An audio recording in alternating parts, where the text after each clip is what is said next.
je remercie le stand de GDS Ensemble de nous accueillir. Patrick l'a dit, c'est la Fondation Copernic qui a décidé d'initier ce débat qui va être autour de la question de l'extrême droite en Europe.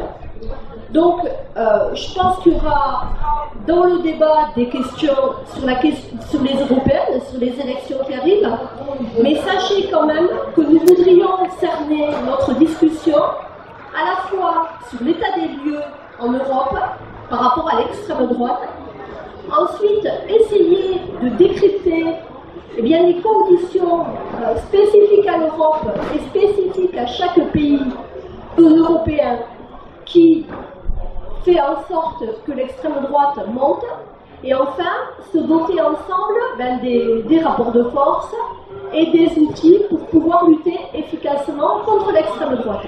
Donc voilà, et ensuite on ponctuera chacun des moments par des questions-réponses et le débat cheminera. Alors pour essayer de faire un état des lieux, je vais peut-être te passer la parole, Erwan.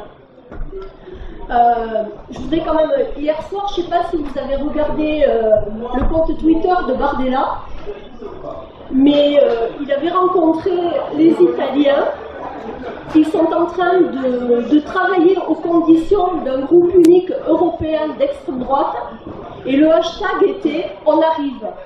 Donc vous voyez que c'est quand même une question à la fois politique, sociale, et qui nous amène à la manière dont on envisage le remodelage de la société. Donc Erwan, je te laisse la parole pour parler de l'état des lieux et où on en est en Europe sur l'extrême droite. Merci à vous. Merci Marie-Claire. Alors, moi je vais avoir un rôle un peu particulier. Mon rôle, c'est d'être le sociologue, donc celui qui observe depuis 25 à 30 ans cette famille politique, principalement en France, mais évidemment aussi en Europe. Je crois qu'il y aura aussi nos amis de Visa qui pourront en dire un peu plus d'un point de vue de syndicaliste, moi d'un point de vue de chercheur, ayant fait une thèse et quelques livres sur le sujet. Pour répondre un peu rapidement, j'imagine, de façon à ce qu'on puisse avoir des échanges à la question, je dirais que moi je travaille depuis les années 90 sur le sujet de l'extrême droite en France et en Europe, et il y a en effet, comme ça vient d'être dit, une nouveauté. Il y en a plusieurs, mais une notamment, c'est que pour la première fois, l'élection européenne qui se profile a de grandes chances de voir, non pas un succès, parce que ça ils en ont déjà eu, le Front National a déjà eu un succès, a déjà été le premier parti de France en 2014 aux élections européennes, mais un succès européen. C'est-à-dire que pour la première fois, un certain nombre de chercheurs dans l'ensemble de l'Europe et même dans le monde qui observent la situation européenne se disent que cette fois le Parlement européen ne va pas remplir la mission pour laquelle les démocraties occidentales à l'issue de la Seconde Guerre mondiale ont constitué un système démocratique avec notamment l'élection du Parlement européen, mais plutôt pour y voir une sorte de une bascule électorale qui suivrait une longue bascule que je vais appeler culturelle, politique, sociale, voire économico-financière. Alors, j'espère que vous m'entendez un tout petit peu, malgré certains moments où l'orateur d'à côté a une tendance à monter la voix, et c'est très bien pour lui. Si vous ne m'entendez pas, n'hésitez pas à vous rapprocher. Pour faire un état des lieux rapide, la situation française est assez emblématique parce qu'elle permet de comprendre quels sont aujourd'hui les deux grands courants qui composent l'extrême droite qui gagne des points. Pour le faire très rapidement, le néopopulisme lepéniste, que j'avais appelé néopopuliste dans mon premier livre, et que Marine Le Pen a repris sur un mode très populiste, de moins en moins ultralibéral comme son père, et de moins en moins orienté vers les juifs comme son père, et de plus en plus, depuis 2008-2009, elle a choisi l'islam parce que c'était quelque chose qui fonctionnait dans d'autres pays. On pense à notamment un pays comme les Pays-Bas, où un leader charismatique a mené la campagne anti-islam, notamment au nom de sa propre homosexualité, dès les années 90. Donc on a un premier courant qu'on va appeler le courant néopopuliste, qui peut poser questions et problèmes, François Ruffin ici présent en parlait tout à l'heure, à la gauche en général, parce que sur certains sujets, cette extrême droite populiste se voudrait populaire, et reprend des anciennes, des idées, des expressions, des slogans, qui en gros rappellent ce que le Parti communiste français des années 60 disait déjà, à savoir produire français avec des Français, dans de bonnes conditions, en payant correctement les gens. Vous aurez noté, si vous écoutez un peu, que c'est désormais une des revendications de ce Rassemblement national, qui n'est plus tout à fait le Front National, qui est en fait le modèle marionette de ce qu'était le Front National. Donc ce modèle-là, le modèle néopopuliste qui se veut populaire, est celui qui gagne le plus de points dans notre pays et dans beaucoup d'autres pays, qui des formes relativement proches de ce que Marine Le Pen peut faire. On voit en Finlande, on voit dans d'autres pays, en Suède, etc. C'est une extrême droite qui n'est plus tout à fait à l'extrême de la droite, qui a désormais décidé de parler à ce qu'ils vont appeler le peuple. Et ils recomposent une idée d'un peuple qui serait plus seulement les petits contre les gros. Il y a cette dimension, mais il y a aussi la dimension ethnique du peuple. Puis un deuxième courant qui a également le vent en poupe au niveau européen, mais aussi mondial, qu'on va appeler l'extrême droite très à droite, je dirais une caricature de ce qu'a pu être le lepénisme de la première heure avec Jean-Marie Le Pen, puis Bruno Maigret, qui a été porté par ce qu'on a appelé la nouvelle droite intellectuelle et idéologique dès les années 70, autour du Club de l'Horloge, Bruno Maigret, Jean-Yves Le Gallou et d'autres, et que l'on retrouve évidemment dans l'image, la figure de Reconquête et de Éric Zemmour et de sa campagne extrêmement médiatique de 2022. Là, on a affaire à une autre extrême droite qui est beaucoup plus à droite, qui est beaucoup plus issue du catholique traditionnalisme, voire même de groupes néo-païens, qui est extrêmement idéologique et qui ne s'encombre pas du populaire ou du populisme comme tel, mais qui considère qu'une fois qu'elle a les capacités médiatiques, ce qui est de plus en plus le cas notamment grâce au groupe Bolloré, c'est-à-dire les mots, les noms, et un certain nombre d'autres soutiens financiers, comme Jean-Marie Le Pen dans les années 80, était soutenu par des grandes entreprises, BIC et quelques autres, eh bien, cette extrême droite-là, qui pour le coup est une véritable extrême droite, qui n'est pas populiste au sens populaire du terme du tout, a bel et bien comme projet, comme c'était le projet de Bruno Maigret et du Club de l'Horloge, et donc de Jean-Yves Le Gallou, qui est aujourd'hui le conseiller principal de Éric Zemmour, de prendre place à la place de la droite la plus radicale, la plus dure, et de composer ce qu'ils espéraient, 25 à 30% de la population, pour gagner la bataille culturelle. Cette bataille est menée depuis un certain nombre d'années sur un mode très identitaire, anti-islam, anti-féministe, je dirais, ce que mon ami Alain Caillé appelle, en gros, ils sont contre toutes les personnes qui font de la justice sociale un objet intéressant et un objet utile. Alain Caillé vient de sortir un très bon livre, je vous conseille les convivialistes sur ce sujet. Et donc, on a bien deux droites d'extrême, extrême droite, une populiste et une très extrémiste en France. Et ce mouvement, on le retrouve en Europe. Et comme ça vient d'être dit, il y a désormais, et c'est très nouveau, une internationalisation de ces extrêmes droites. De ce que j'appelle des néo-fascismes, parce que je considère que c'est bien ça le projet, l'imaginaire qui guide les succès politiques. C'est d'abord des succès culturels, puis des succès politiques, depuis maintenant une trentaine d'années, une quarantaine d'années, en Europe, mais aussi dans le monde. Je rappelle juste, au cas où vous vous poseriez la question, en 2020, les 5 principales puissances mondiales étaient des pays néofascistes. La Chine, avec son mode de gestion de la soi-disant démocratie chinoise, l'Inde, avec Modi, qui se réclame du néofascisme et même d'une partie de l'hitlérisme, avec le nationalisme hindouiste, la Russie évidemment, les États-Unis et le Brésil. En 2020, les 5 premières puissances du monde étaient tenues par des personnalités qui se réclamaient de cette vision politique. Donc, au niveau européen, ce qui est en train de se produire, c'est que ces gens-là ont internationalisé leurs idées, grâce notamment aux nouvelles technologies de l'information et de l'Internet, ce qu'on appelle régulièrement la fachosphère, grâce à un modèle, je dirais, de composition, je suis professeur de communication politique extrêmement efficace, qui consiste en gros à récupérer tous les mécontentements et à les mettre dans un même sac, je dirais, de conspirationnisme, complotisme, conspirationnisme, et surtout de confusionnisme. Et c'est là que quelque part, je dirais que nous avons une dette collective à l'égard de nos sociétés, c'est que nous n'avons pas su sortir de la confusion sur la question des milliardaires, sur la question de qui a de l'argent, qu'est-ce qu'on en fait, sur différentes questions comme c'est quoi l'immigration, à quoi ça sert et ça va où, etc., etc. Pour revenir à l'Europe et pour finir, il y a bien pour les prochaines élections européennes un risque non négligeable que ces extrêmes droites enfin se coalisent, je dis enfin pour elles, car elles n'avaient jamais réussi à le faire jusqu'à maintenant, et c'était leur faiblesse. Les nationalistes n'arrivaient pas à sortir de leur nationalisme. C'est même une des faiblesses du nationalisme en général, c'est que comme disait Mitterrand, ça peut mener à la guerre, ça peut mener à la guerre de tous contre tous au sein des extrêmes droites. Ça l'a fait pendant 30 ans, ce qui permettait de voir que Marine Le Pen ou son père et d'autres ne s'entendaient pas pour monter un groupe commun. Si Jordan Bardella, si Marion Maréchal, si Mélanie, si d'autres ailleurs, en Suède, en Finlande, en Pologne, en Hongrie évidemment, sous la coupe, par exemple, de la force d'un Poutine qui orchestre un certain nombre de choses en Europe depuis des années pour casser l'Union européenne, si ces gens réussissent à s'allier, alors ils pèseront au moins aussi lourd aux prochaines élections que le PPE, Parti populaire européen, la droite européenne, qui aujourd'hui est majoritaire au Parlement européen et à la Commission.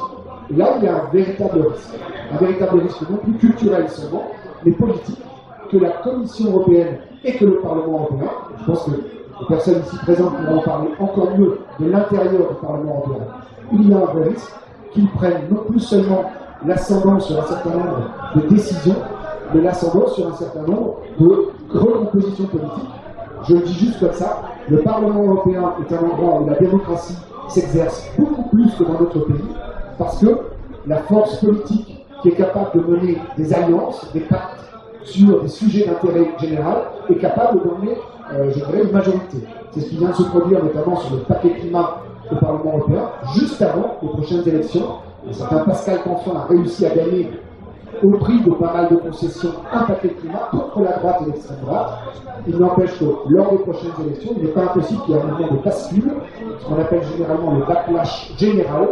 Et ce backlash pourrait être politique au niveau européen. Si c'était le cas, alors vraiment, pour le coup, il y aurait des recompositions politiques et des recompositions culturelles qui pourraient nous étonner. Parce qu'un certain nombre de gens qui aujourd'hui sont considérés comme de gauche, dans certains pays, je pense au Danemark, je pense à la Suède, je pense à d'autres pays, sont sur des sujets comme l'immigration, sur d'autres sujets, en train de basculer dans puisque le peuple veut cela, eh bien allons-y. Dernier petit point, là je parle plutôt aux écologistes. L'extrême droite a décidé, essaye depuis 20 ans de faire l'écologie, n'y arrive pas, pour plein de raisons. Ils ont désormais trouvé un sujet, c'est le rural, c'est l'agriculture, c'est l'agrarianisme. Une très très vieille idée qui date du 19e siècle, c'est le début des populismes en Russie et aux États-Unis. Eh bien, s'il n'y a pas une contre-offensive culturelle et politique sur ce sujet, alors nous aurons deux défaites extrêmement coûteuses dans les mois qui viennent. Le Parlement européen et potentiellement la Commission. Et deuxième défaite, l'idée selon laquelle l'écologie n'appartient plus à une vision de gauche. Voilà, je m'arrête là pour le moment. Bon, merci. C'est effrayant quand même quand on t'écoute, ce que je disais à Alexis. David, toi, tu es à l'intérieur du Parlement. Comment d'abord on vit cette extrême droite? Et ce qui serait intéressant vraiment, c'est que tu décryptes le type de vote qui peuvent émettre, le type d'argumentation, et comment on peut contrer et continuer à porter une réponse de gauche, comme dit au sens plein du terme. Super, merci Marie-Pierre. Je vais appuyer sur l'intervention liminaire d'Erwan, parce qu'il a bien décrit, vous avez en tête du coup les différentes familles d'extrême droite qu'il a décrites, donc je vais m'appuyer dessus. D'abord parce que c'est globalement juste, et à la fois aussi pour nuancer. D'abord, si ce n'est pas quelque chose qui est familier dans votre esprit, au Parlement européen aujourd'hui, il y a donc deux groupes d'extrême droite. Que Erwan qualifie d'extrême droite, que moi je qualifie d'extrême droite.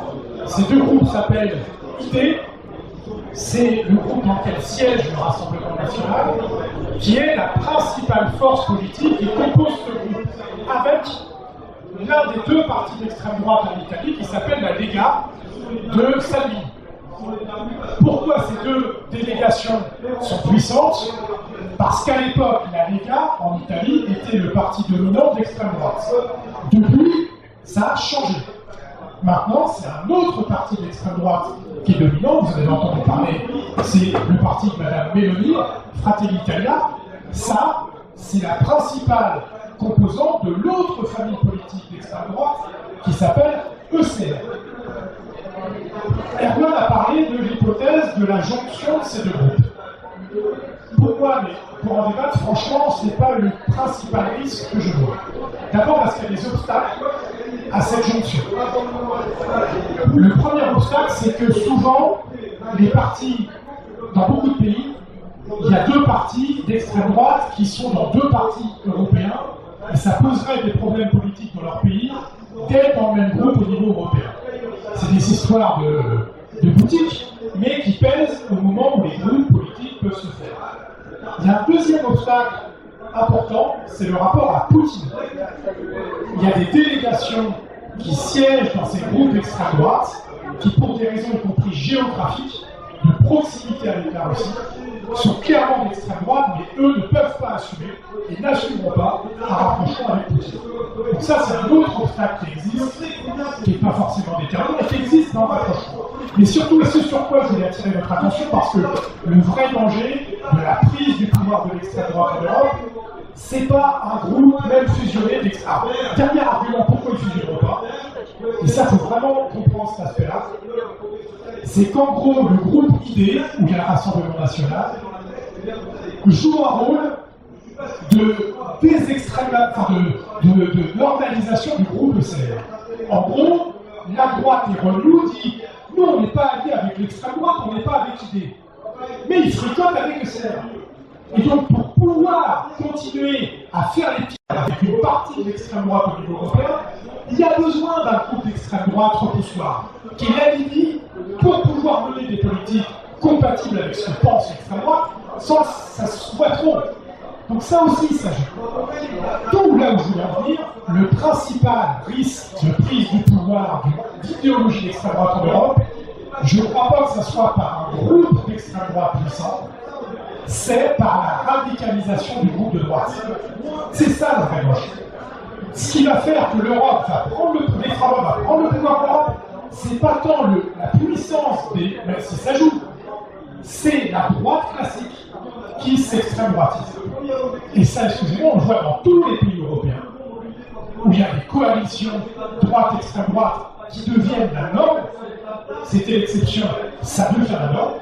Ça a failli se faire en Espagne, ça se fait en Suède, ça se fait partout. Ça se fait partout.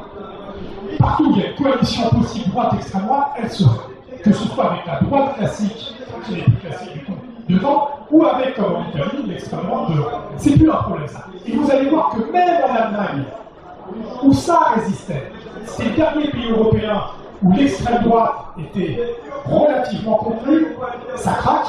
Ils sont maintenant à 19-20%, l'extrême droite allemande.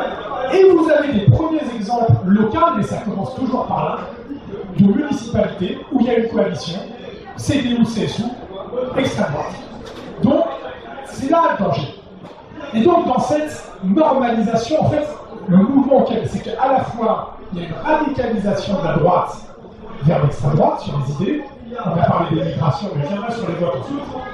Mais il y a aussi une droitisation classique de l'extrême droite. Elle se rend plus fréquentable. Elle montre qu'elle est prête à gérer. Elle donne aussi des gages. Vous avez une jonction, une tectonique des plaques, un déplacement de synthèse politique. Et j'ajoute à cette synthèse politique un autre élément, parce qu'on n'a pas parlé de la dérive illibérale, qui est une forme aussi d'extrême droitisation du paysage politique.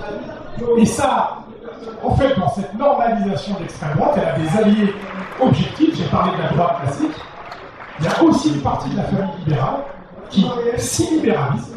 Et donc ça, c'est très clair. On pourrait parler de... Si vous pensez à la France en même temps que tout ce que je vous dis sur l'Europe, vous voyez que c'est la même chose, où la famille libérale, en tout cas une partie de la famille libérale, s'appuie sur ce rapport de force droite-extrême droite pour, et j'en viens pour finir sur les notes, pour voter la même chose.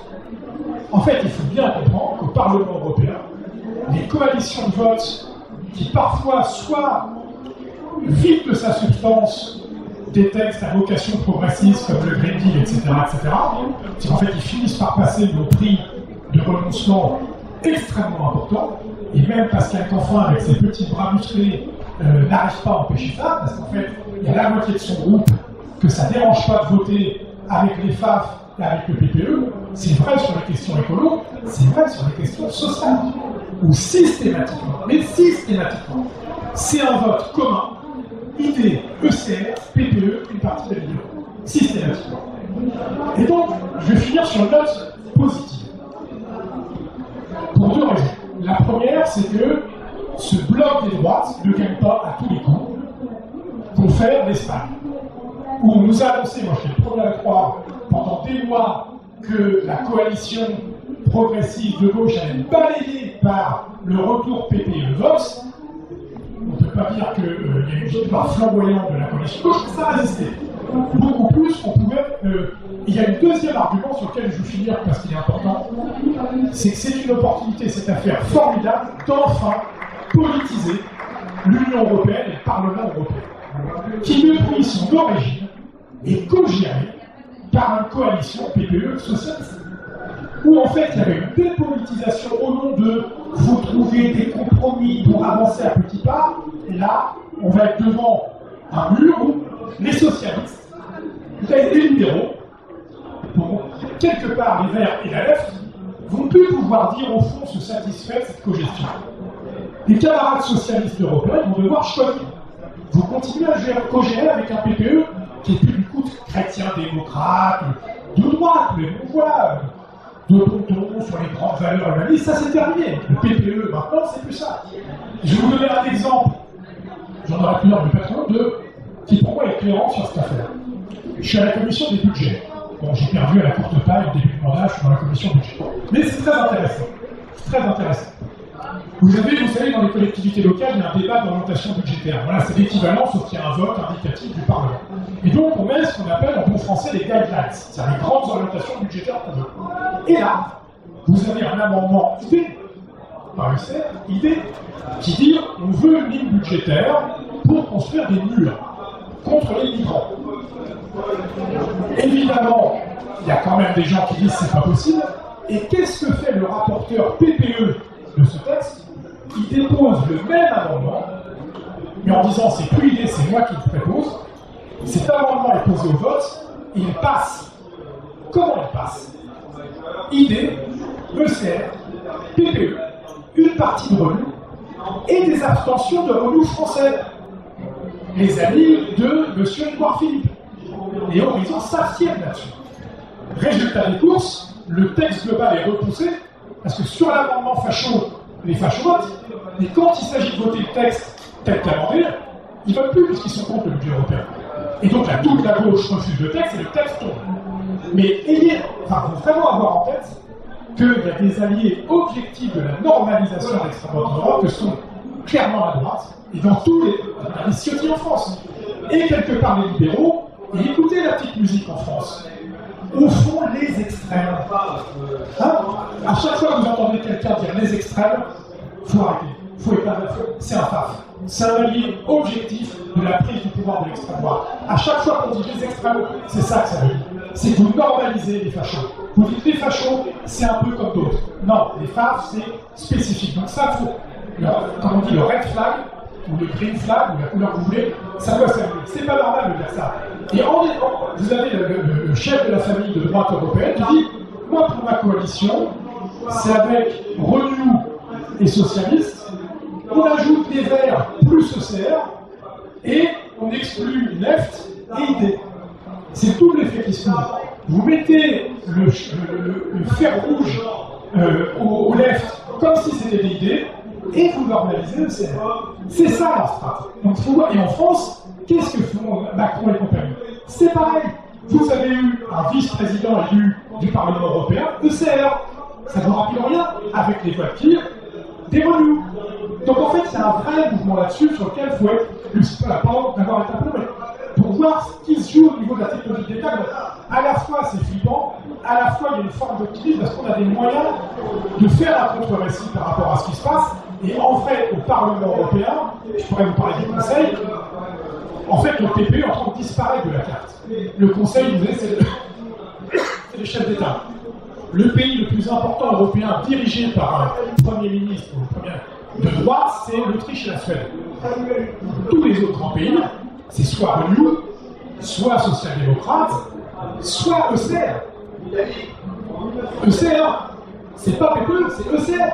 C'est ça que je vous dis. C'est que la famille de droite qui était hyper dominante au Conseil, ils sont relégués à une place qui est assez subalterne par rapport à l'histoire de l'Union européenne.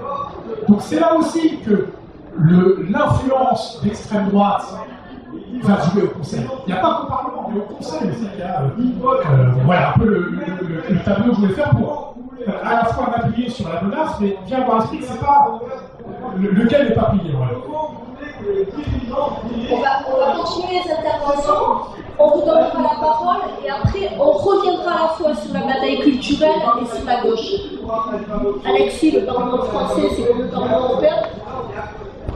Je ne vais pas commencer par là, mais c'est une bonne question. Premièrement, oui, constater, alors tu parlais de l'Autriche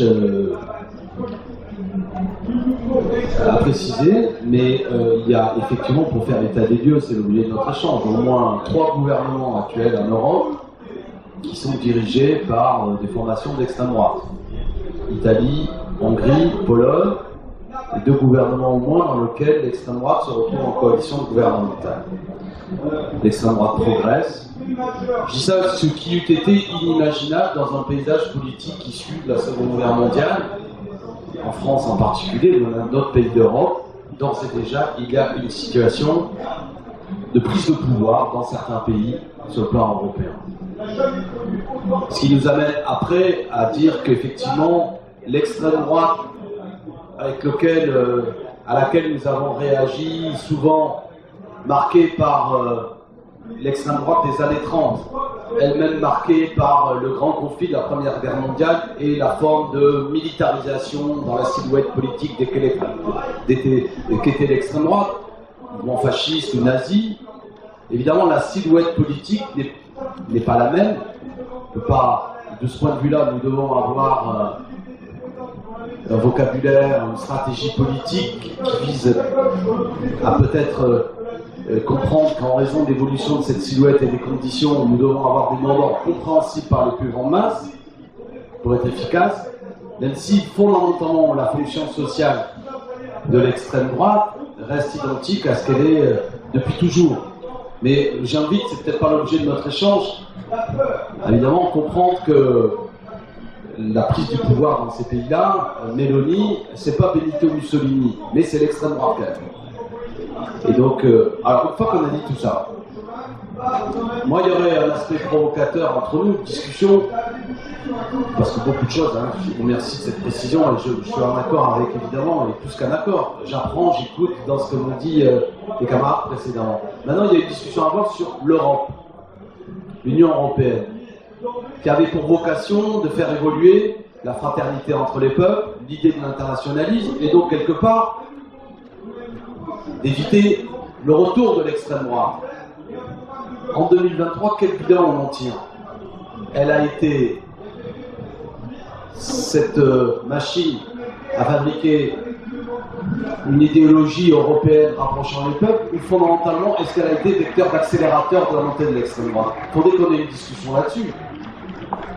Moi, j'ai tendance à penser que le modèle libéral de l'Europe, désindustrialisant certains pays, dressant les peuples les uns contre les autres, parce qu'organisant y compris des délocalisations au sein de l'Europe, brisant toute forme, parfois de fiscalité, de contrôle aux frontières, au nom de la belle idée que tout doit circuler, est-ce que finalement, le bilan qu'on en tire, c'est que ça n'a pas accéléré l'idée et les idées d'extrême droite? Ça aussi, il faut qu'on ait la discussion. Qu'est-ce qui est pourquoi les élections européennes ont été, au moins en France, mais je crois dans beaucoup de pays, l'endroit où l'extrême droite, électoralement, est le plus née, le plus éclatée. Ça aussi, tirons ce bilan. Pourquoi elle est la caisse de résonance à ce moment-là, lorsqu'il y a les élections européennes, du fait que les idées d'extrême droite trouvent des réponses?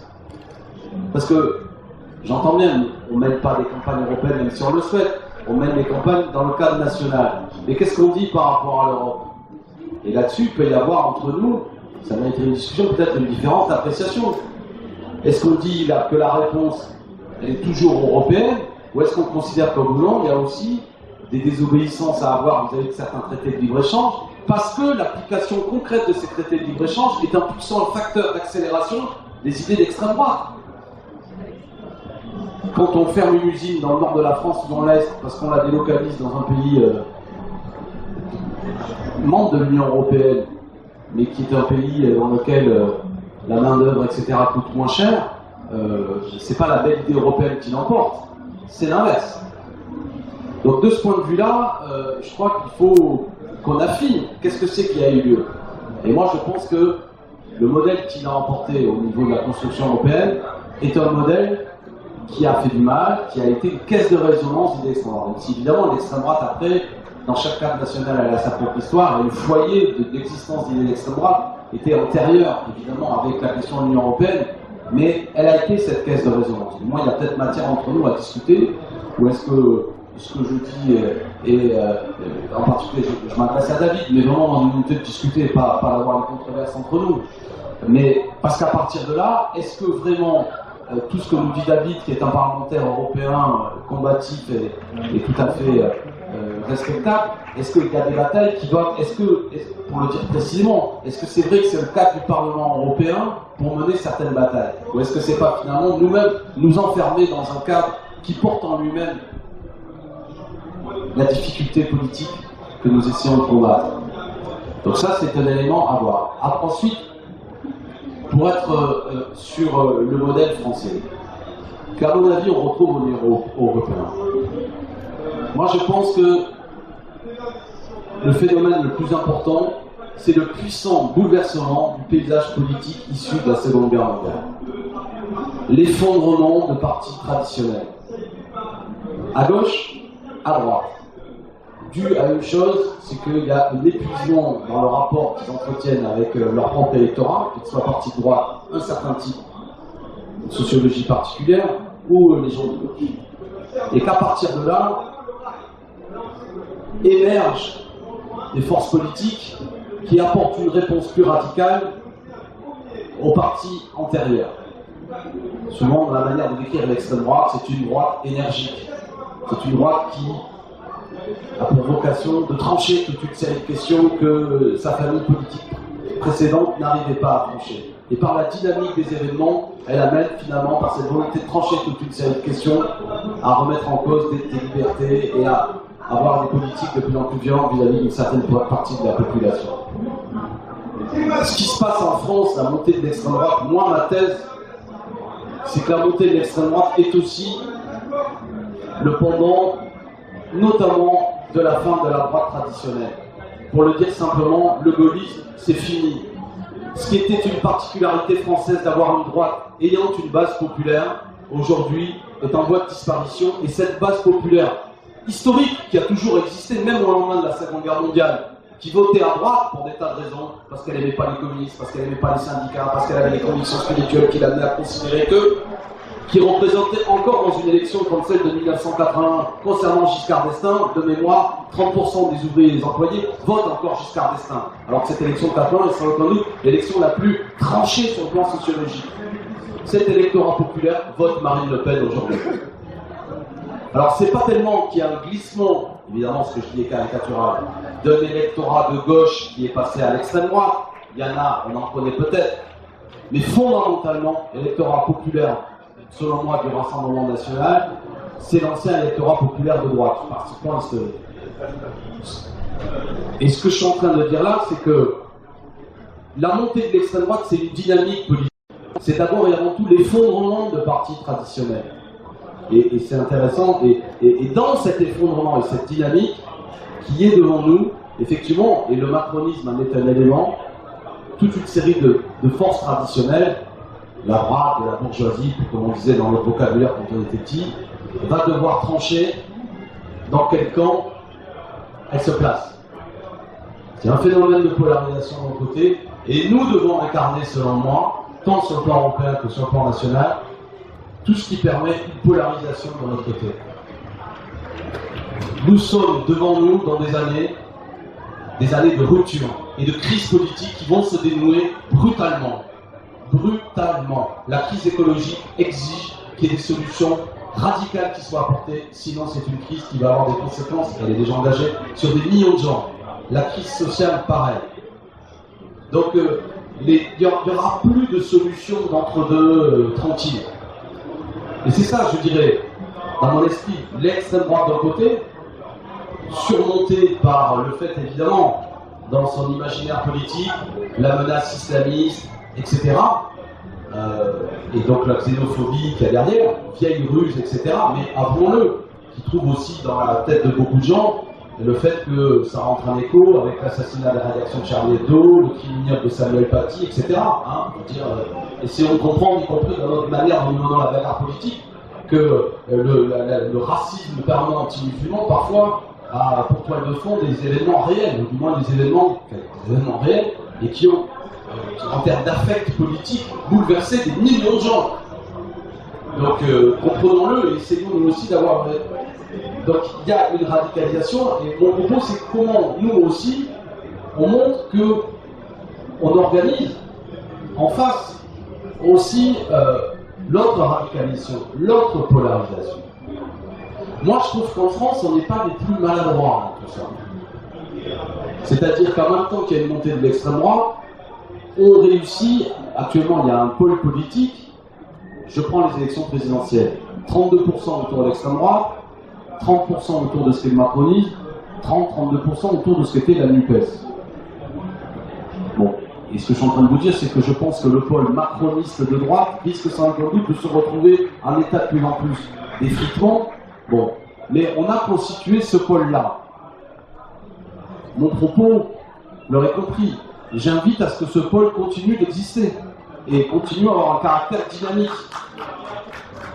Ce que je suis en train de dire, c'est que si mon propos, pardon, avait moins de précision que Erwan, mais si on part du principe que le phénomène qui a lieu, c'est le grand bouleversement du paysage politique, qui ne reviendra pas comme avant, un effondrement, y compris des partis de droite traditionnels, dont la caractéristique, c'est que leur électorat, de plus en plus, au moins leur électorat populaire, mais pas seulement, cherche des réponses plus radicales et se tourne vers l'extrême droite. Nous devons, nous, incarner des coalitions politiques qui prennent la hauteur de la situation, qui portent des solutions radicales et qui comprennent que ce n'est pas dans le retour des vieux comportements électoraux qu'on va trouver des solutions. Voilà où j'en suis. Puisqu'on parle au niveau européen, ce qui était l'Italie dans les années 70, au moins aux années 80, un pays très comparable dans la vie politique à la France, avec des partis communistes extrêmement puissants et un parti socialiste aussi qui avait une certaine... voilà, qui existait. Regardons en l'espace de 20-30 ans comment tout ça n'existe plus. Ça n'existe plus.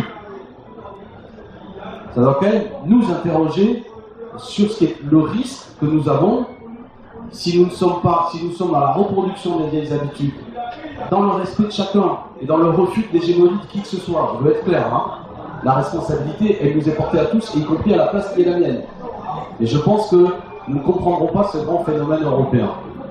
Nous ne serons pas à la hauteur de la montée de l'extrême droite. Voilà un peu ce que je voulais dire en réaction. Et je pense essayons de le traduire dans des conclusions stratégiques, de campagne commune, et pourquoi pas à l'occasion de rendez-vous électoraux communs. Parce que ce qui va se passer aux élections européennes, tant sur le plan européen, va se retrouver dans beaucoup de pays, le puissant score de l'extrême droite de Marine Le Pen, accompagné d'un score pas négligeable de la liste Éric Zemmour, va dans l'imaginaire politique des nôtres et de tout le monde peser énormément dans la période qui vient en ce moment. La possibilité d'une victoire de l'extrême droite en France est possible. Il y a 20 ans, j'en voulais à mes camarades antifascistes que je trouvais un peu trop dans ce discours, alors que je ne considérais pas que c'était crédible. Aujourd'hui, je pense que c'est crédible. Marine Le Pen a obtenu 13 millions de voix au second tour de l'élection présidentielle. Sa progression au premier tour entre 2017 et 2022, si elle a la même progression entre 2022 et 2027, elle fait plus de 51%. D'accord ? Donc, comprenons ce qui est en train d'avoir lieu. cette possibilité désormais est là. Moi, je trouverais terrible que nous, qui sommes des gens de gauche, dans notre histoire politique, et quand même la connaissance de l'histoire du XXe siècle, la fierté, puisque nous citons le Front populaire. Qu'est-ce que le Front populaire, si ce n'est, après une quinzaine d'années de division dans le mouvement ouvrier, le rassemblement, dans la lutte contre le fascisme, dans la prise de conscience de la possibilité d'une victoire, d'un coup de force fasciste. Enfin, je veux dire, c'est ça le moment historique dans lequel on est, me semble-t-il, aujourd'hui. Ils peuvent gagner. Quelle conclusion politique nous en tirons? Quelle conclusion stratégique nous en tirons? Voilà, moi je suis inquiet. Je suis inquiet. Et si l'extrême droite gagne, tous les baratins en disant ce sont des nuls, vous verrez, et leur irresponsabilité éclatera aux yeux de tous, ce sont des conneries. S'ils prennent le pouvoir, c'est un nouveau cycle politique qui a lieu. Et nous prenons pour 10-15 ans de possibilités de ce type de gouvernement et d'un émiettement du mouvement ouvrier traditionnel. Donc, voilà. Merci, peut-être les changements, il y a d'autres. Merci.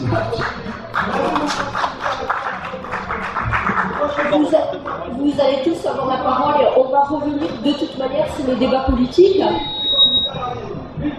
Pardon, on a Lionel de la LDH et Bernard de Visa. Avant de donner la parole, on va leur demander à chacun de poser leur diagnostic. Oui, très bien. Bonjour à tout le monde. Alors, moi je vais reprendre évidemment, repartir de ce qui a déjà été dit, pas répéter avec certains aspects sur lesquels je vais insister. D'abord sur la question idéologique de l'extrême droite aujourd'hui. Je suis tout à fait d'accord qu'il y a quelque chose qui paraît extrêmement divers dans les manifestations que ça peut prendre en fonction des pays en Europe. Et ça paraît important de remettre aussi dans un contexte au-delà de l'Union européenne. Et je pense qu'il y a aussi, au-delà de ce qu'on voit, effectivement, quand on analyse l'évolution des scores électoraux de l'extrême droite, on voit que socialement, ça s'explique par des fragilisations à la fois sociales, économiques et vis-à-vis des institutions.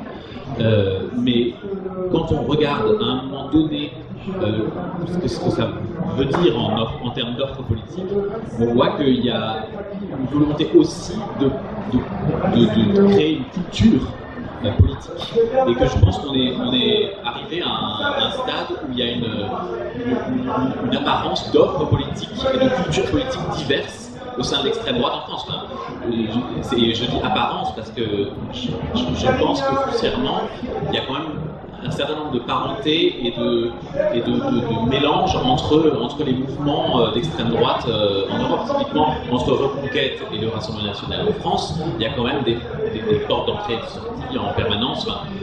Le corpus idéologique des mouvements d'extrême droite, il n'est pas du tout clair, y compris au niveau européen. C'est ce que disait vraiment d'ailleurs en disant que la Lega elle est à un endroit, elle est avec le RN, alors qu'historiquement la Lega elle est plutôt très libérale. Fratelli d'Italia c'est plutôt justement une vision souverainiste, post-fasciste. Donc c'est des choses qui sont très différentes et je ne pense pas qu'on puisse à un moment dire que l'offre électorale reflète une réalité idéologique. Et en général, les mouvements d'extrême droite, ils sont liés en Europe à des positions idéologiques assez nettes qui, en France, peuvent être résumées en la volonté de mettre en œuvre une préférence nationale.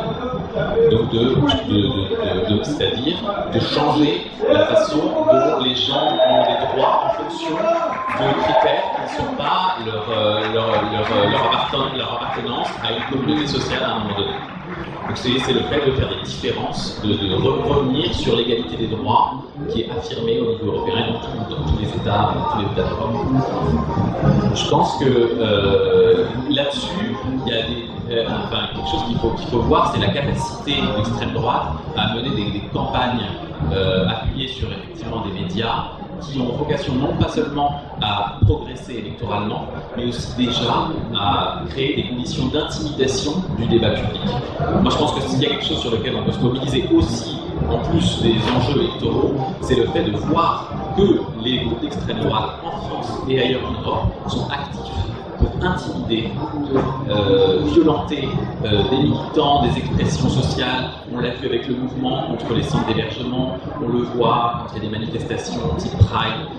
En France, assez peu, mais quand même, il y a eu plusieurs groupes qui ont intimidé des Pride, notamment à Bordeaux récemment. Et alors, par rapport à ce qui a été dit sur les institutions européennes, moi, j'ai pas de réponse sur le fait de savoir si les institutions européennes favorisent ou non une évolution des idées. En revanche, il y a un certain nombre d'institutions, et juste pour donner un exemple, il y a une institution qui dépend de l'OSCE, alors qui n'est pas une institution de l'Union européenne au sens direct, qui est l'ODIHR, qui suit notamment la liberté de manifester en Europe et les situations dans lesquelles il y a des atteintes. Il y a plusieurs groupes d'extrême droite qui se mobilisent dans plusieurs pays européens. On a discuté l'année dernière et pour cette année pour intimider, notamment pour faire des défilés de Pride, et ça passe par des campagnes internationales. C'est-à-dire que nos homologues de défenseurs des droits dans le Caucase ou en Moldavie, ils disent qu'ils voient monter avant les événements, les campagnes d'extrême droite, etc. Donc je pense qu'il faut être attentif aussi à la capacité qu'a l'extrême droite aujourd'hui d'intimider le simple fait qu'on puisse participer au débat social. Et puis bon, je voudrais revenir rapidement, je ne vais pas être trop long, sur ce qui a été dit, que je trouve juste sur la continuité qu'on voit aujourd'hui, si ce n'est dans l'idéologie, c'est-à-dire le critère de la préférence nationale, mais au moins dans la façon dont les politiques sont conçues et poussées. On peut dire qu'aujourd'hui, dans plusieurs pays et au niveau européen, les mouvements de droite traditionnels se font de plus en plus souvent la bouche institutionnelle des idées d'extrême droite. C'est-à-dire que, typiquement, je ne sais pas si c'est formulé par certains partis de l'ECR ou de l'autre groupe, mais le fait que la droite française, depuis maintenant plusieurs années, de façon régulière, revienne sur la nécessité de sortir d'un certain nombre de traités internationaux qui sont protecteurs des droits de l'homme. Typiquement, François Fillon qui mettait en avant le fait qu'il fallait sans doute sortir de la CEDH parce que la France était condamnée, etc. On voit que ça participe d'une vision de la société où les droits de l'homme, tout ce qui se met entre la décision politique et le décideur politique devient un cadre qui est contraignant et dont il faut se débarrasser. Et ça, c'est une vision où déjà on revient sur les principes de la démocratie, où il y a quand même un cadre qui existe, qui est la défense des droits et des libertés, dans lequel on s'inscrit, y compris quand on va rechercher ce qu'est la volonté populaire, la volonté démocratique. Et on le voit dans les politiques européennes, la façon dont il y a des prises de position sur les textes internationaux, sur la mise en œuvre effective dans les politiques européennes du droit d'asile, que tous les États européens reconnaissent puisqu'ils sont tous partis aux conventions de Genève. Très clairement, on est dans une violation permanente qui est plus ou moins grave suivant les États, mais où on est hors cadre, parce qu'on a en permanence des pressions qui sont exercées au niveau politique pour concevoir les politiques d'une façon qui va être attentatoire au droit. Alors, peut-être simplement pour parler aussi de ce que ça peut produire comme type de pratique politique quand l'extrême droite parvient au pouvoir, soit dans une coalition, soit quand elle est directement au pouvoir. On glisse vers, évidemment, si ce n'est la dictature, du moins des formes de libéralisme avancé, où on revient sur la séparation des pouvoirs, c'est ce qu'on voit notamment en Hongrie. Et là, je suis d'accord, on voit que l'Union européenne n'a pas été capable, alors que ces principes défendent justement un minimum de pratiques démocratiques, d'empêcher les dérives, notamment de la Hongrie. Il n'y a pas eu la force politique de l'empêcher. Et ce qu'on peut voir aussi, c'est que toutes les législations qui ont été développées ces dernières années, y compris en France, particulièrement en France, sur les états d'urgence, sur les restrictions de liberté publique, ce qu'on voit aujourd'hui avec la répression des mouvements sociaux, ce sont autant d'éléments qui peuvent être mobilisés par des mouvements qui se situeraient plus à droite ou à l'extrême droite de l'échiquier pour accélérer la mise en couple réglée des institutions et donc ce qu'on voit en Hongrie, c'est-à-dire revenir sur un certain nombre des attributs de la démocratie. Donc c'est aussi, à chaque fois qu'il y a une nouvelle loi qui est liberticide, on facilite en fait aussi, au-delà des processus électoraux, la capacité qu'auraient des mouvements d'extrême droite d'exercer le pouvoir s'ils réussissent à le prendre.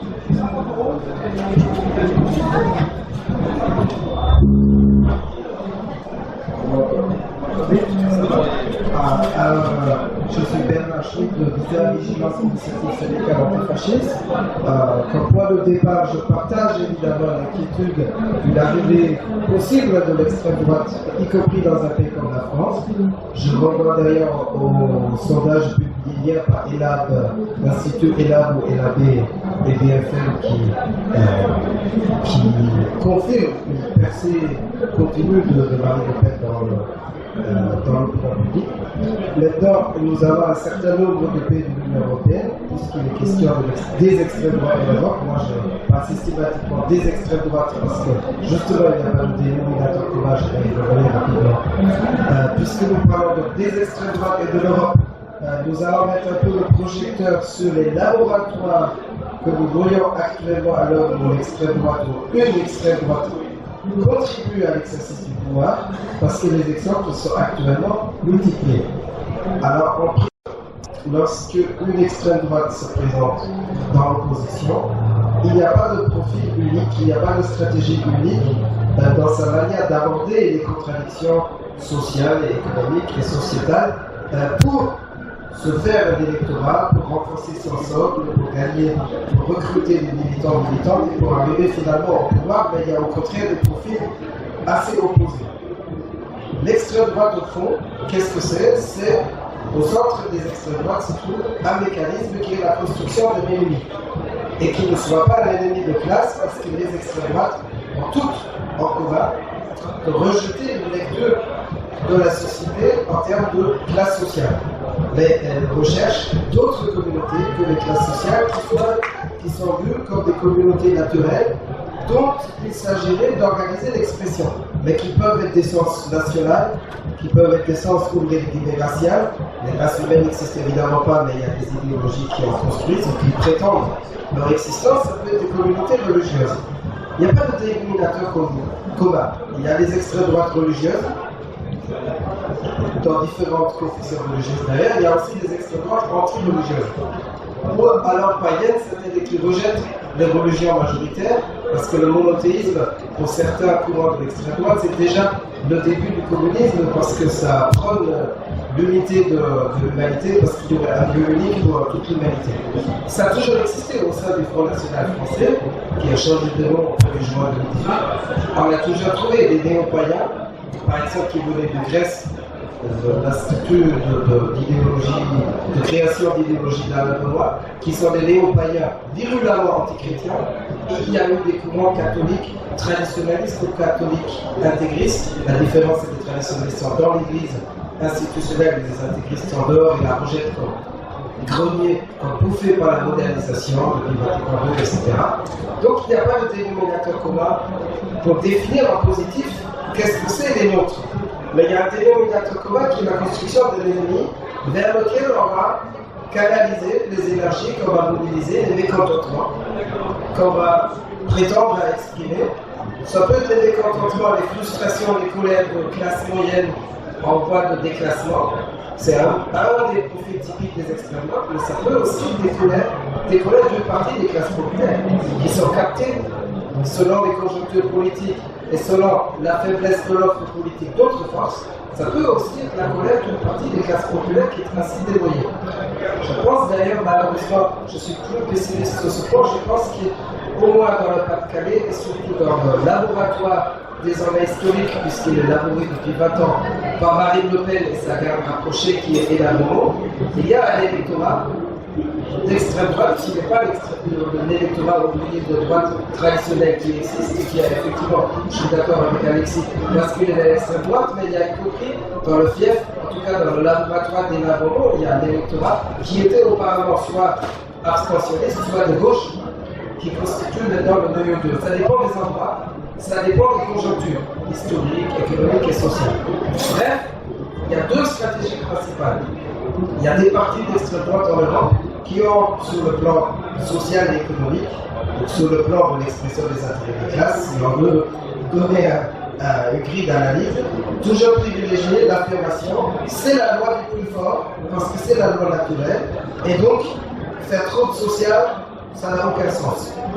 Nous avons par exemple des partis d'extrême droite qui ont été créés en Europe comme des partis antifiscalistes, en disant trop de redistribution, trop d'État social, c'est dangereux. Ce sont notamment les racines des partis d'extrême droite en Europe du Nord, en Scandinavie. Parce que les partis qui sont mal nommés, mais c'est les noms qui portent dans les langues scandinaves, les partis qui se désignent eux-mêmes comme les partis du progrès, c'est les noms qui portent au Danemark, en Norvège. C'était les partis anti-État social parce qu'on paie trop d'impôts. Anti-État-providence scandinave. État-providence sur lequel il voulait dire, il ne s'agit pas d'en faire un mythe, mais c'était le modèle social-démocrate avec toutes les lacunes et les limites que ça avait dans les années 70. Et puis ces partis se sont élargis à la thématique de l'immigration en disant que s'il y a trop d'État social, c'est aussi compliqué pour ceux et celles qui arrivent. Et c'est là qu'ils ont aussi réussi à faire une entrée dans les classes populaires en canalisant des frustrations et en leur donnant une connotation raciste dans la grille de lecture politique. Mais dans ces partis, il n'y a jamais eu l'aspiration à faire trop de social. Alors qu'il y a d'autres partis d'extrême droite qui, en tout cas, tant qu'elles sont dans l'opposition, tant qu'elles se construisent, tant qu'elles n'exercent pas des responsabilités gouvernementales et tant qu'elles ne sont pas en mesure et aussi dans l'obligation de poser des actes lisibles, qui se construisent plutôt sur un discours antilibéral et un discours de dénonciation des élites, parce que c'est des mauvaises élites, parce que c'est le capital apatride et pas le bon capital enraciné, parce que c'est les juifs et les francs-maçons. Donc il y a des manières de trouver une dénonciation des mauvaises élites. C'est pas parce qu'on ne veut pas d'élite plutôt une société égalitaire, mais parce qu'on s'inscrit en rupture avec les élites existantes. En tout cas dans le discours. Quand on arrive au pouvoir, on pose souvent d'autres actes et on fait au moins des compromis avec les élites antérieures. Et il y a donc dans le fascisme historique, de l'entre-deux-guerres, des années 1920 et 1930, mais aussi dans le néo-fascisme le plus récent, des partis qui se sont largement construits sur un discours de dénonciation du libéralisme, sur le plan social et économique, et on va dire sur une tonalité nationale keynésienne. C'est le cas du FN français, alors pas depuis toujours, parce que ces partis peuvent évoluer, même peuvent faire des virages de 180 degrés quand les conjonctures sociales, économiques, idéologiques, politiques le permettent ou le nécessitent. Le FN français des années 1980 est un parti agressivement ultralibéral qui s'inscrivait dans le sillon des politiques de Ronald Reagan et de Margaret Thatcher en Amérique du Nord et au Royaume-Uni. Mais il y a eu un tournant vers un discours se voulant, entre gros guillemets socialisant, un discours de démagogie sociale. C'est un tournant qui a été effectué au début des années 1990. D'ailleurs, il y a une erreur journalistique qu'on trouve dans les médias bourgeois fréquemment qui prétend que c'est avec Marine Le Pen, l'arrivée de Marine Le Pen, qui a pris de tête l'UFN le 16 janvier 2011, à Tours, lors du congrès de l'UFN, qu'il y aurait eu un tournant social de l'UFN. C'est archi faux. Le tournant social, c'est le début des années. Le tournant vers un discours sur le tournant social, c'est la première moitié des années 1990. Sauf fond d'un pronostic, les cadres, les intellectuels, les penseurs de l'UFN disaient le marxisme est mort avec la chute du mur de Berlin et la chute de l'URSS, donc il y aura plus de mouvements ouvriers tels que nous on l'a connu en France, et tout le reste. Donc, c'est nous qui allons poser la question sociale à partir de nos positions. C'est ça le pari stratégique, le choix stratégique. Il y a d'autres partis d'extrême droite en Europe qui l'ont fait, pour des raisons en partie différentes de politique intérieure. Le FPÖ en Autriche, par exemple, a fait un tournant similaire, lui plutôt dans la deuxième moitié des années 1990. Lui, c'était un parti qui s'attaquait à l'État social qui était fort, avec des bastions de mouvement ouvrier social-démocrate qui étaient étatisés, mais qui avaient des bastions forts dans l'État. C'était un parti d'opposition pour casser cet État social fort. Or, comme les gouvernements bourgeois avaient fait ce boulot et avait en grande partie démantelé cet État social dans la deuxième moitié des années 90. Il fallait trouver un autre angle pour ne pas apparaître comme simplement un supplétif d'une droite classique qui avait déjà fait ce boulot. Bref, dans l'opposition, ces partis ont parfois des approches fort différentes, même qui peuvent changer dans le même parti d'une décennie à l'autre.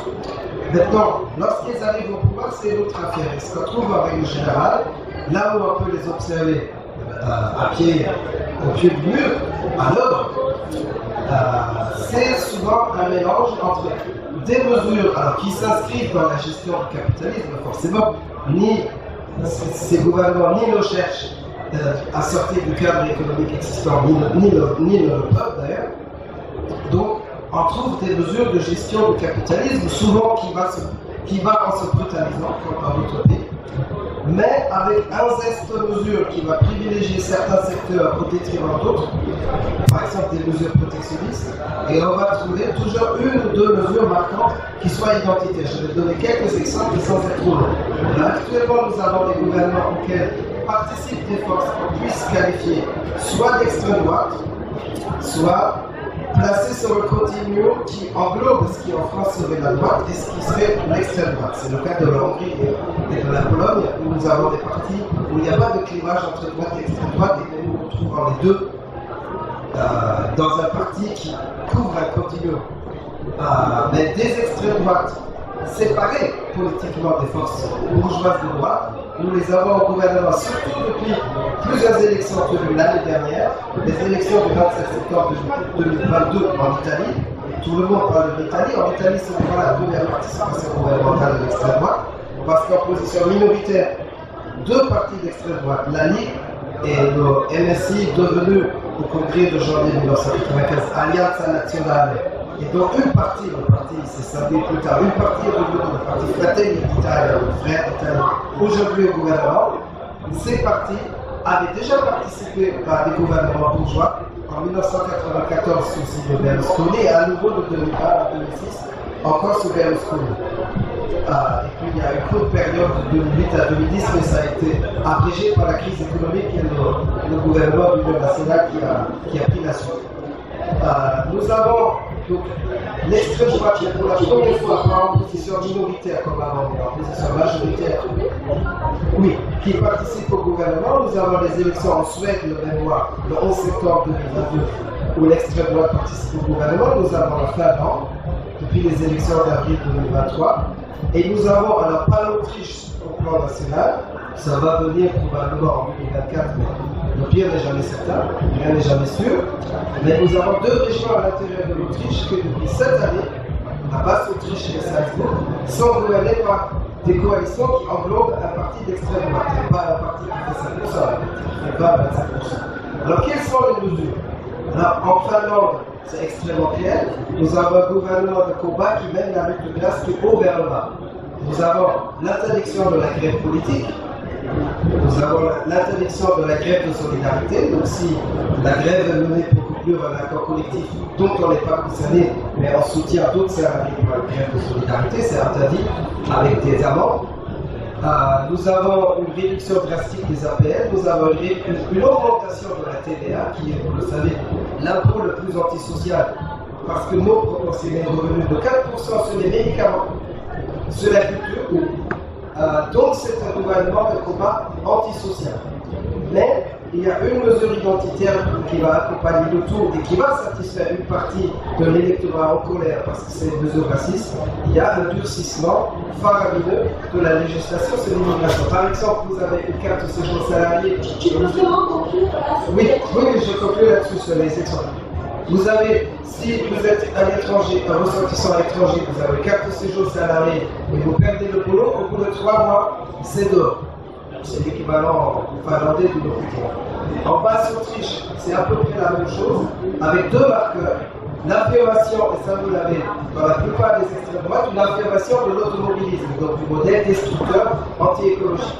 C'est dans l'accord de coalition.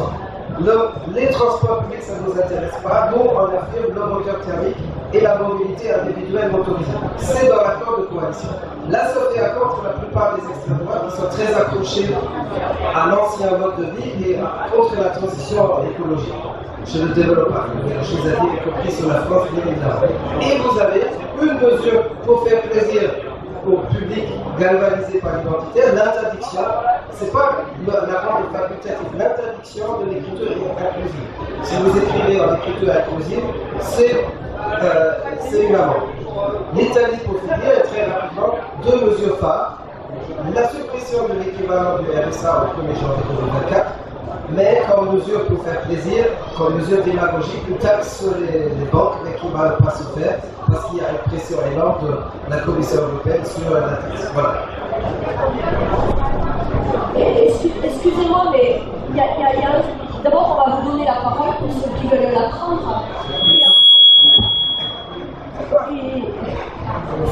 Et ensuite, moi je pointais au moins trois questions sur lesquelles j'aimerais bien qu'on revienne. La première, je crois que c'est Erwan le premier qui a parlé de bataille culturelle sur laquelle l'extrême droite avait marqué des points. Moi j'aimerais savoir sur quelle bataille culturelle et sur quoi la gauche a marqué des points.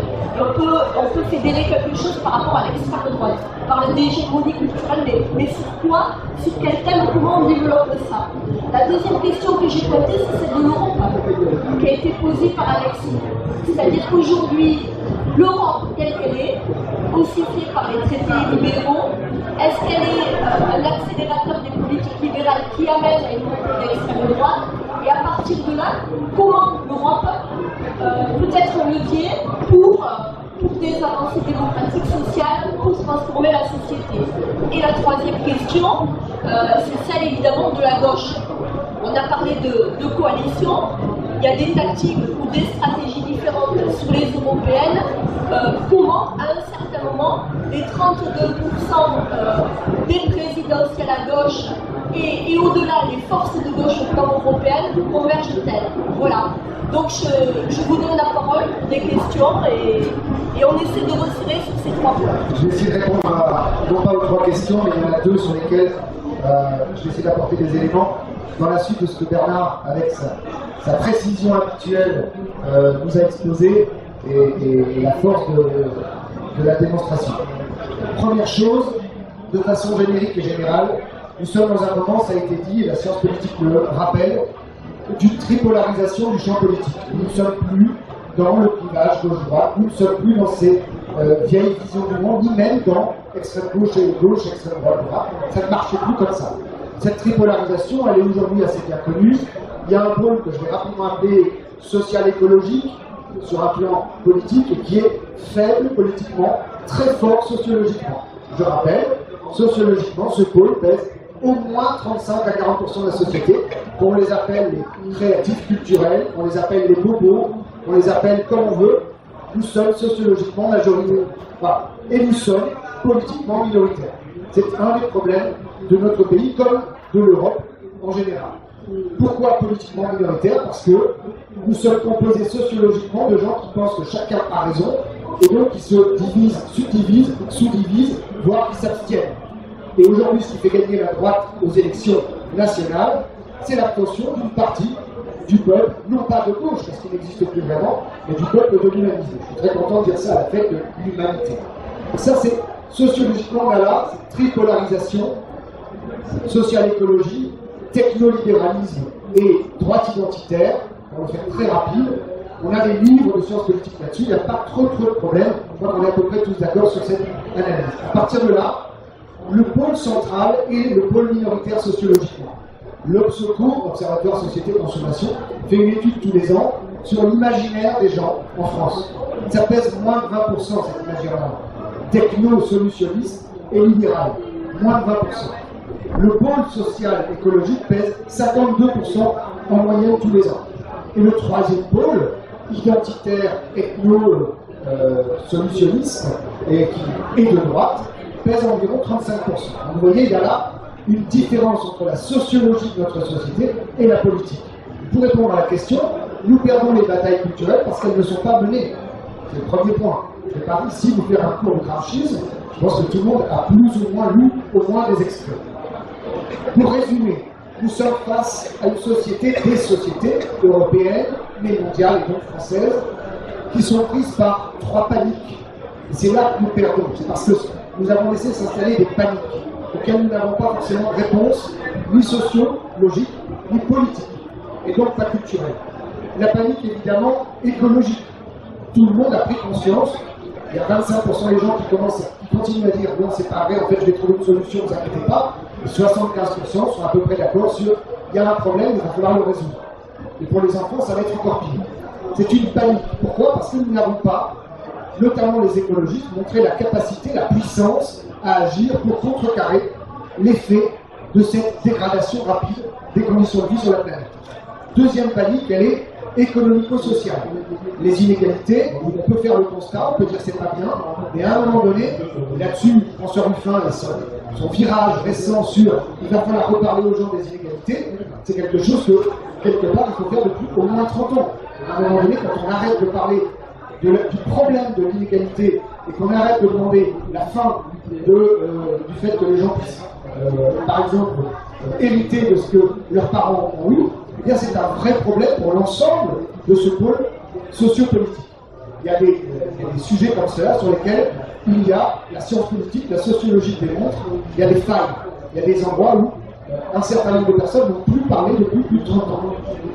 Ça donc, la panique sociale économique, elle mène à des replis proto-religieux. Bernard en a parlé, j'ai fait ma thèse sur le fait que le Front National, c'est des cathos-traditionnalistes, c'est des néo-païens, et c'est des gens qui sont complotistes avant l'heure. D'accord? C'est 13 tendances environ à l'époque. Aujourd'hui, l'extrême droite, les extrêmes droites, rassemblent tout un tas de gens, dont tous les anti-vax, les anti-pass, etc., qui se sont retrouvés sur la fachosphère sans même le savoir. Donc aujourd'hui, on a une troisième panique, la panique identitaire. Cette panique identitaire, Max Weber a appelé ça le syndrome du white poor trash, le pauvre petit blanc qui a peur que les Noirs, quand ils sont libérés de l'esclavage, prennent le pas sur les Blancs aux États-Unis à la fin du XIXe siècle. Ça mène ces petits blancs à aller dans tout ce clan pour se prémunir du fait que les Noirs seraient éventuellement capables de prendre l'ascendant.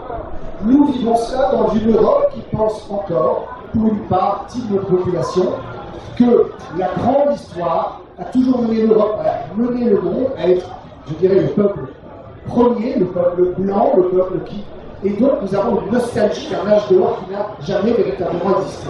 Cette panique identitaire, ces ethnicismes, qui sont parfois même à gauche, dans certains groupes, reprises comme telles, ces ethnicités, cette ethnicisation du monde social, est une faute morale et politique historique, qui fait que quand les gens sont en panique, et le cerveau humain fonctionne comme ça, eh bien, ils ne pensent pas à se sauver à 20 ans ou 30 ans pour faire l'écologie et changer les choses, ils pensent à qui est responsable, qui est coupable, qui est le bouc émissaire, donnez-le-moi, je lui plante des flèches dans le dos, le bouc du XVe siècle, le bouc émissaire c'est là, je l'emmène loin du village, et symboliquement, dans la pensée magico-religieuse qui fait politique, ce bouc émissaire va mourir loin du village, le problème, mourront avec lui, ça ne marche pas, et c'est comme ça que fonctionnent nos esprits et nos cerveaux. Donc, nous avons oublié que la politique est un art et pas seulement une science. Les écologistes disent, nous avons raison depuis 40 ans, pourquoi les gens se rendent pas compte? La gauche dit, enfin quand même, c'est nous qui défendons le peuple, pourquoi les gens ne votent pas pour nous? Bien parce que les gens ne votent pas pour leur intérêt immédiat. Ils votent en fonction je dirais, d'un imaginaire auquel ils sont capables de se rapprocher. Et nous avons donc, collectivement, sociologiquement, nous sommes majoritaires, mais en termes d'imaginaire, nous n'existons plus ou peu. À part ici, à la fête de l'humanité, regardez dans les médias, je vais souvent sur les plateaux de télé, j'ai l'impression d'être seul, souvent. Alors même qu'on me présente comme sociologue, j'ai souvent l'impression, alors je sais, de temps en temps tu vas aussi, je mène la bagarre, à BFM, à France Info, etc. Et nous sommes en train de perdre une bataille de l'imaginaire. Et donc cette bataille de l'imaginaire, eh bien, il va falloir la prendre là où on est, c'est-à-dire qu'à un moment, il va falloir à chaque fois reprendre la bataille du vocabulaire, redonner des mots que les gens comprennent, et pas inventer des mots qu'ils ne comprennent pas. Il va falloir aussi, à chaque fois que les gens disent que c'était mieux avant, dire la théorie du déclin n'est pas la bonne théorie. Nous ne sommes pas dans un déclin. Nous sommes devant, et tu l'as très bien dit, une crise globale. Et ce n'est pas le déclin qui va nous permettre de nous repousser ou de redevenir des gens sérieux et solidaires ou quoi que ce soit. C'est le fait de se relever les manches et d'avancer vers un imaginaire commun, c'est-à-dire du vocabulaire, des images, des personnages et tout un tas d'autres choses qui peuvent donner lieu à des victoires potentielles. Là, évidemment, je dirais tant qu'on parlera de nostalgie de la gauche d'avant, bien l'extrême droite gagnera parce que la nostalgie, c'est sa boutique, c'est là qu'elle est forte. Et donc enfin, le dernier point, il va falloir renverser la charge de la preuve. C'est quelque chose de passer d'une morale des principes, on a raison parce qu'on est des gentils, à une morale des conséquences. On a raison parce qu'on est les seuls à proposer une solution qui nous mène à un meilleur monde pour demain, pour les enfants. Et ça, face à l'extrême droite, c'est à peu près la seule chose, même quand je suis face à un discours, à un public très à droite et très dans le déclin, ça fonctionne. C'est-à-dire, regardez bien, l'extrême droite, en fait, n'a pas de vraie solution. Elle n'a que des regrets. Et elle n'a que des remords. Elle n'a que des adversaires. Il a très bien dit, des ennemis. À un moment donné, il va falloir reconstituer quelque chose de l'ordre de l'alliance. Et pour cela, je ne dis pas que j'ai rien à dire sur les Européens qui arrivent, c'est pas mon sujet.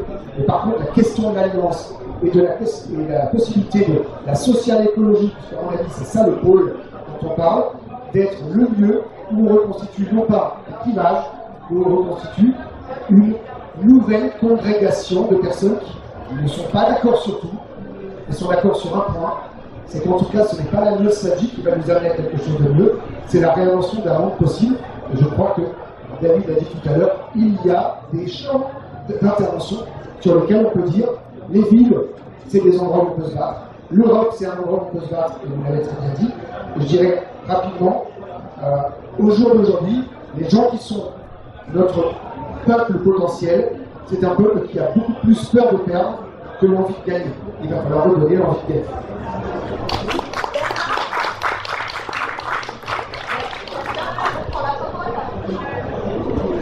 Alors la question, oui, principalement la question qui m'a été adressée, je ne m'exprime pas sur les Européennes, bien que je peux dire, je souhaite évidemment l'unité de la gauche au-delà et au-dessus de l'intérêt des appareils, mais la question qui m'a été adressée, c'était celle de la camarade Lyon, qui parlait des réseaux en Europe. Alors moi je pense effectivement, comme ça vient d'être dit par le camarade qui a parlé avant moi,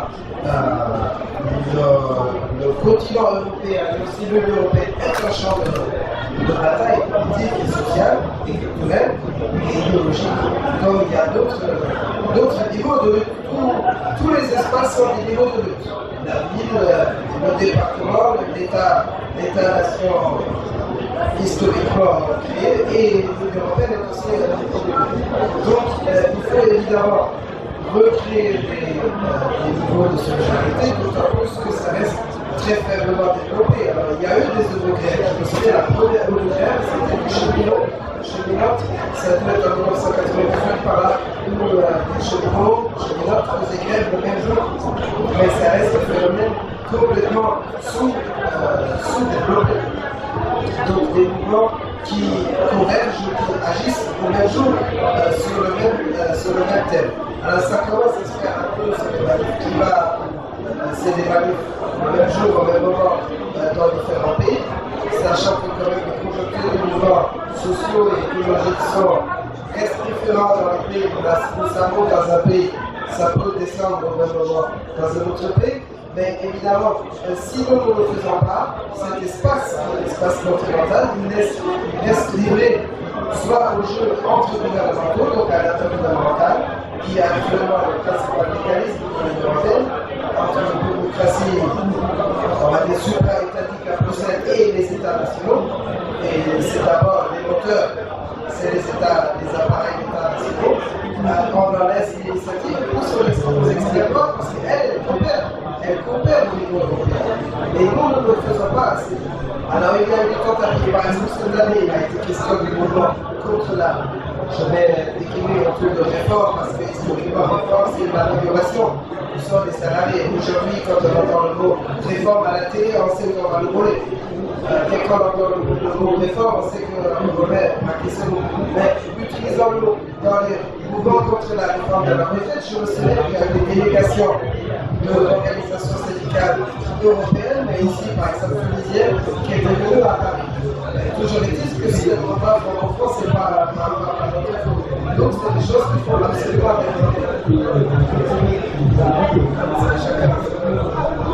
parce qu'on entend bien. Alors, vous m'entendez? C'est bon. Alors, moi je vais me positionner sur le plan militant. Qu'est-ce qu'on peut faire, à mon sens, dans la période qui vient. À mon sens, il faut continuer à dénoncer les mensonges de l'extrême droite quand il arrive, parce que c'est nécessaire. Même si ce qu'on voit dans le débat public, c'est que ça amène à des contre-feux, évidemment les frais, les droits de l'hommiste, etc. Y compris venant de mouvements qui sont à l'extrême droite jusqu'au centre de l'échiquier politique. Il faut surtout soutenir les personnes qui font l'objet d'attaques de l'extrême droite sur le terrain. Je pense que ça c'est vraiment très important de montrer que les attaques de l'extrême droite elles sont contre des personnes et pas seulement contre des principes.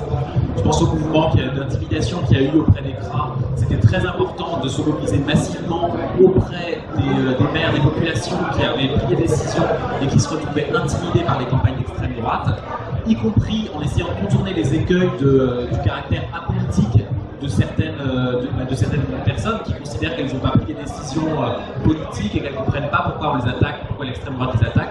C'est important de remettre ça dans un contexte politique et de leur dire qu'il faut les soutenir. Enfin, moi, je pense que c'est vraiment central parce que notamment les mobilisations des petits groupes d'extrême droite à côté des manifs, à divers événements, c'est pas seulement des petites frappes, des petits jeunes d'extrême droite qui ont envie de se faire la main, c'est des gens qui créent la désertification de l'espace politique. Et ça, faut être à même de réagir immédiatement. Et enfin, lorsqu'il y a des campagnes, y compris médias, qui viennent attaquer juste les événements qui sont organisés par les mouvements de gauche ou les mouvements politiques pour s'organiser, il faut répliquer en donnant du contenu. Moi, je pense tout simplement peut-être une petite référence à ce qu'on a vécu cette semaine avec les attaques venues des groupes Bolloré et plus largement contre la présence du syndicat de la magistrature à la fête de l'UMA. Ça, c'est très clairement des contre-feux qui sont allumés pour qu'on ne parle pas de ce qui va se passer à la fête de l'UMA, mais qu'on parle d'autre chose, du fait qu'il y a un syndicat de magistrats qui vient à la fête de l'UMA, alors qu'il vient depuis des années. Bon. Ça a été repris par le ministre de la Justice, donc là, une nouvelle fois la contiguïté avec les espaces de centre droit. Et je pense que ce qu'on peut faire là au sortir du week-end, c'est partager ce qui s'est passé à la fête de l'UMA, les contenus politiques, et voilà, que ça irrigue aussi le débat public.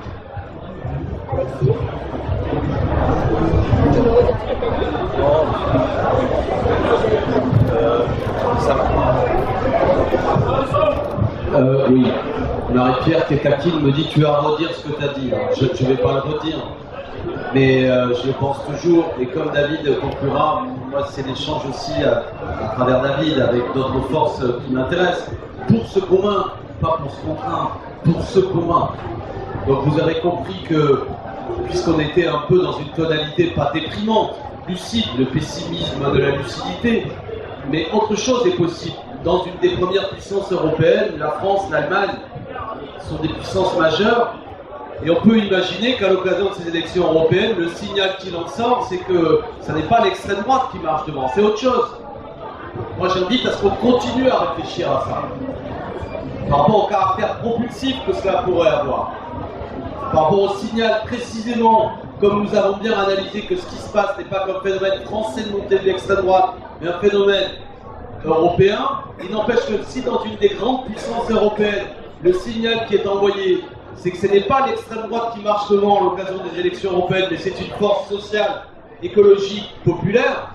Je veux dire, c'est un point d'appui en France, c'est un point d'appui pour nos camarades en Europe. Donc ça, il faut le méditer. Moi, je n'ai pas d'autres outils que réfléchir, convaincre. Je comprends bien les enjeux qui sont derrière.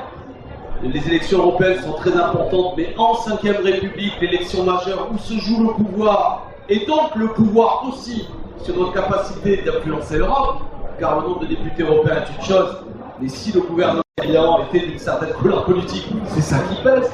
C'est l'élection de 2027. Donc moi je suis un unioniste, un unitaire aux élections européennes, parce que je la veux aussi à l'élection présidentielle. D'accord? Pas pour faire un coup électoral. Voilà. Et une fois qu'on dit tout ça, ça y est, je réfléchissais sur notre silhouette de la manière dont nous combattons l'extrême droite. Nous avons, je trouve, souvent un vocabulaire antifasciste qui est hérité, et c'est bien normal, de la Seconde Guerre mondiale. nous allons fêter le 88e anniversaire de la Libération. 88 ans. Mais si nos camarades en 1945 avaient utilisé un vocabulaire qui avait 88 ans, ça voulait dire qu'ils avaient le même vocabulaire que sous le Second Empire. Et ils ne l'avaient pas. Donc j'invite à ce que, et moi je suis prof d'histoire et c'est mon défaut, mais rappelez-vous la phrase de Marx dans le 18 Brumaire de Louis-Napoléon Bonaparte. Les générations mortes pèsent sur le cerveau des vivants. Alors, une fois que j'ai dit ça, qu'est-ce que je suis en train de vous dire? Oui, l'antifascisme, mais essayons d'utiliser un vocabulaire compréhensible. L'extrême droite rassure, parfois plus que nous. Pourquoi? Pourquoi elle apparaît comme un facteur d'ordre que nous voyons bien pointer comme un ordre, que nous assimilons à l'ordre d'extrême droite qui a assassiné des millions de gens pendant le monde, et qui pour des millions d'entre nous est un ordre attendu. Donc toutes ces questions-là, essayons de nous les poser. Pas de posture, même s'il en faut, même s'il faut réagir.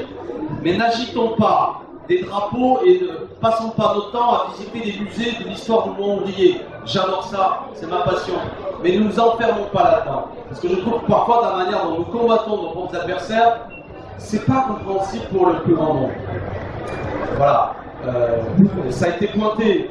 On a connu, et Erwan en est sans doute, moi j'ai fait aussi quelques petits ouvrages, entre les fondateurs de l'extrême droite de 1972, l'OAS, les cathos-intégristes, tous les 28 de la Seconde Guerre mondiale, et aujourd'hui, ce qu'un Jordan Bardella, un Sébastien Chenu, tout ce que vous voulez, qu'on n'y pouvait rien. La perception dans les masses n'est pas exactement la même. Donc revenons à ce qui me semble être un élément, la question sociale. On doit porter ça, le juste partage des richesses, parce qu'ils ne sont pas sur ces terrains. Bon, vous voyez, donc on doit, c'est pas l'objet de notre réunion, mais ça pourrait être l'objet de réunions antérieures. Lutter contre l'extrême droite, c'est pas nous-mêmes renvoyer l'image au nom d'un antifascisme combatif des années 40 que nous apparaissons parfois dans notre combat contre l'extrême droite plus violent et plus inquiétant que l'extrême droite elle-même. Donc j'invite à ce qu'on se calibre, oui, à ce qu'on calibre ce que nous sommes en train de faire. Parce que c'est un piège parfois dans lequel nous tombons. Évidemment, j'ai bien compris qu'en tenant nos propos, il a la faiblesse de la simplification. Mais donc il faut travailler sur ce qui vote au Parlement européen, sur ce qui vote à l'Assemblée nationale. Répétez, moi, un des éléments qu'on utilise parfois, c'est, comme moi j'ai proposé, mais il groupe aussi, l'augmentation du SMIC en commission sociale. Ils sont contre l'augmentation des salaires. Moi j'ai discuté avec les acteurs du Rassemblement national qui n'en revenaient pas, qui disaient l'inverse. Je dis, mais le Rassemblement national ne propose pas l'augmentation des salaires. Il vous propose par contre de prendre une part de votre salaire différé pour que vous l'ayez en salaire direct, c'est-à-dire baisser vos cotisations. Bon, donc essayons de prendre, et ça peut intéresser un électorat évidemment populaire qui peut être sensible à ça. Donc j'invite à ce qu'on ait une stratégie électorale à l'occasion des élections européennes. Comme j'ai été lourd et que je suis lourdeau, vous l'avez compris, liste unique aux élections européennes, je pense, avec pour objectif d'être en tête, parce que ce serait un élément qui pourrait casser la dynamique de l'extrême droite et envoyer un signal propulsif. Mais j'invite aussi à ce que dans le profil politique que nous avons, nous soyons compréhensibles par les abstentionnistes et par ceux qui peuvent être sensibles sur l'extrême droite. Et donc pas seulement en agitant des figures du passé, mais en étant dans un vocabulaire, une attitude, un profil compréhensible par les nôtres et ceux que nous avons pour mission de représenter. Voilà.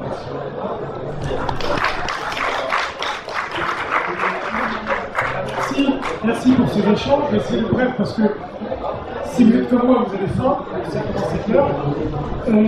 En vrac.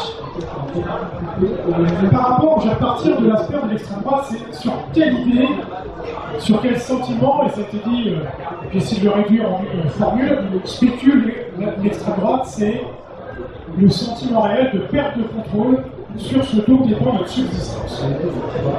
Tout le monde a le sentiment de perdre le contrôle sur ce dont dépend sa subsistance.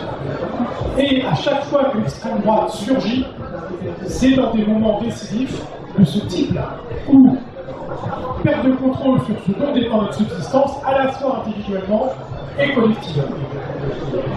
Qu'est-ce qui provoque cet état-là? Je vais revenir sur laquelle je ne crois pas que ce soit l'ordre.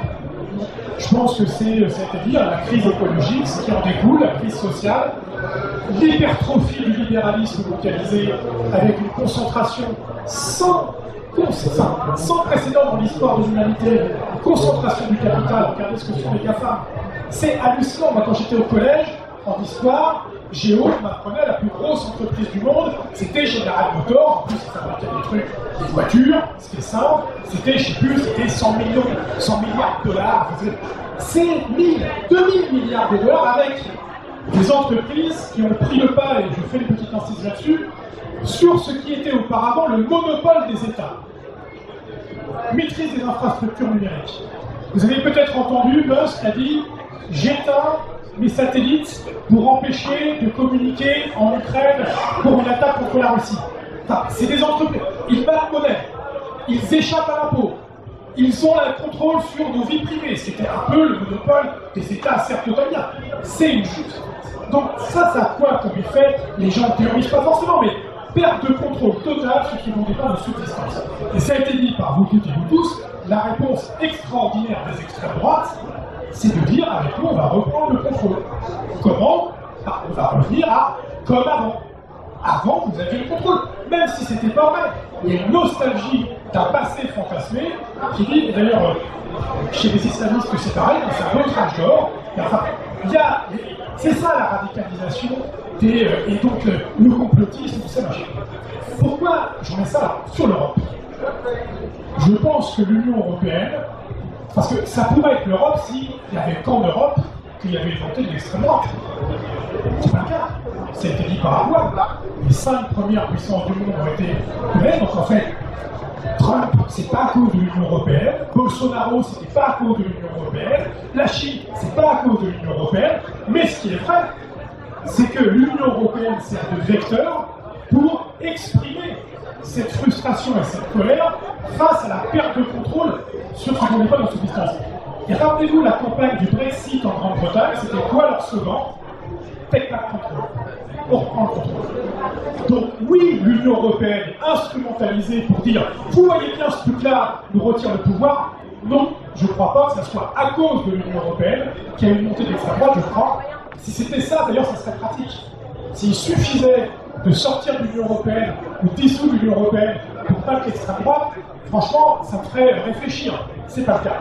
Et je crois même, et c'est là-dessus, et d'ailleurs c'est bien, ça contribuera à répondre sur le truc de l'Union. C'est une des différences que nous avons. Moi, je pense que non seulement l'Union européenne n'est pas responsable de la montée de l'extrême droite, mais je pense même que l'Union européenne est un outil indispensable pour la reprise de contrôle. Il n'y aura pas de reprise de contrôle politique contre le capitalisme, contre les GAFA, sur la fiscalité, sur les investissements à la bonne hauteur, etc., sans la masse critique de l'Union européenne. Je le dis. Que vous me disiez qu'on me dise, et c'est vrai, aujourd'hui l'Union européenne ne sert pas à ça, bien sûr, mais c'est pas le retour aux États qui nous permettra de reprendre le contrôle. C'est pas vrai. C'est pas vrai de dire ça. Ça ne veut pas dire qu'il faut plus d'État. Ça veut dire que c'est pas. Tu parlais tout à l'heure du truc, attention, la tentation du retour en arrière sur la gauche. Moi, tu as raison de pointer ça. Un retour à une première gauche pimpée par un discours radicalo-brutalisé, c'est pas ça qui va nous faire gagner. Donc je dis, moi aussi, de façon un peu caricaturale peut-être, mais voilà, je pense qu'on n'est pas en désaccord là-dessus. Et c'est pareil sur le rapport à l'État-nation comme unique espace possible de la reprise de contrôle. Ça suffira pas. Bon. Donc ça, à partir de là, c'est vrai, c'est une différence clairement avec le PCF, peut-être avec d'autres que les Verts, ou avec d'autres forces politiques de gauche. Et moi, je continue à dire que ce n'est pas grave. Et sur la question de l'Union, moi j'alerte vraiment sur cette insistance. Je dis que c'est pour convaincre, on dit que c'est pour contraindre. Mais en fait, à la fin, il n'y aura pas de contrainte. Donc il y aura des listes différentes. Et donc continuer à dire jusqu'au bout du vote, on va perdre, on est nul, les fascistes vont gagner, on va perdre parce qu'on est divisé. Vous savez, on est divisé, on va perdre, c'est prendre une responsabilité colossale sur la démobilisation de l'électorat progressiste. Moi je pense qu'on aurait plus intérêt, je dis peut-être qu'on a tort de ne pas vouloir faire les unions, mais c'est la décision qui a été prise. Donc maintenant, il faut en tenir compte. Notre boulot, c'est de prendre compte du réel. Donc peut-être les gens vont punir violemment les Verts et le PC parce qu'ils ne voulaient pas de l'Union. Ils le feront s'ils veulent. Moi, ce que je dis maintenant, c'est qu'il faut mobiliser le plus d'électrices et d'électeurs possible du camp que tu décrivais des 52%, là, pour qu'ils votent aux élections européennes et aux autres. Et on a des nuances. Moi, je suis sûr que par rapport à ce que pense le PC, les électeurs PC, électrices, électeurs FI de l'Europe, ils voteront pas pour un truc, par exemple, qui est dirigé par une écolo. Et ils auront raison. Ils auront raison. Parce qu'on ne projette pas la politique, ça a été dit par tout le monde. C'est une affaire d'imaginaire. Et donc, il faut tolérer qu'il y a des imaginaires qui ne sont pas les mêmes, et ce n'est pas l'ennemi de l'Union. Ça, je ne sais pas. Mais on revient sur l'histoire des mots. L'extrême droite et la droite reprend des mots. On a parlé de réforme. Il y a un mot, et je pense que ça va faire plaisir à Alexis, fondamental qu'on s'est fait voler. C'est la République. La République, c'est une invention de gauche contre ceux qui aujourd'hui se revendiquent et qui l'appellent la gueuse. Et que la gauche est par fainéantise en réalité. Pas continuer de penser que la République n'est pas une pensée figée, mais par définition une pensée et un concept en mouvement, est une faute fondamentale. Ce qui a permis aux réactionnaires de s'accaparer ce terme-là. Et la bataille des mots et des idées qui sont derrière me paraît important. On a parlé des médias, tu as parlé de Bolloré, et là je vais insister sur quelque chose. On dit parfois les milliardaires se mettent au service de l'extrême droite. Je pense que c'est le contraire. C'est l'extrême droite qui se met au service des milliardaires. Zemmour, c'est le camelot de l'argent noir. Il est en service commandé pour se mettre au service de Bolloré. C'est pas l'inverse. Il ne faut pas voir les milliardaires comme des bénets ultra-cathos qui servent la soupe à des idées qu'ils ne comprendraient pas. C'est l'inverse. C'est les autres qui servent les intérêts de l'extrême droite parce qu'il y a un certain nombre de capitaines d'industrie qui ont très bien compris que les moments de tension sociale et écologique qui vont commencer, la seule moyen, et c'est ça le truc illibéral, le seul moyen, d'ailleurs c'est cette synthèse hallucinante entre le libéralisme économique et l'autoritarisme d'extrême droite. Parce que la promesse intenable du libéralisme, elle a toujours été intenable. Mais cette promesse intenable nous saute au visage. Et donc pour maintenir le libéralisme, ils vont avoir besoin d'autoritarisme, ils vont avoir besoin d'extrême droite. C'est ça leur plan. Et c'est pour ça qu'en fait, tout le truc sur dans la bataille contre l'extrême droite, il faut les nommer. Il faut nommer les intérêts qui servent au service desquels ils se font rémunérer. Ce sont des agents de ça. Il y avait plusieurs trucs, mais je peux conclure d'ailleurs sur l'affaire de Bolloré, mais sur... Oui, dernier mot. Pourquoi c'est un conclure là-dessus. Qu'est-ce qui a désespéré l'électorat qui devrait voter à gauche? Parce que beaucoup trop de dirigeants politiques de gauche ont expliqué qu'en fait, la politique n'avait plus de pouvoir. Au fond, les derniers qui aujourd'hui pensent qu'en fait la politique a beaucoup de pouvoir, c'est la droite et les fachos. La gauche, depuis 30 ans, l'exemple type en France, ça a été l'État ne fait pas tout. Et en fait, c'est un cursus qui vient de loin, qui vient de l'après-Reagan Thatcher, qui a contaminé la social-démocratie, etc., etc.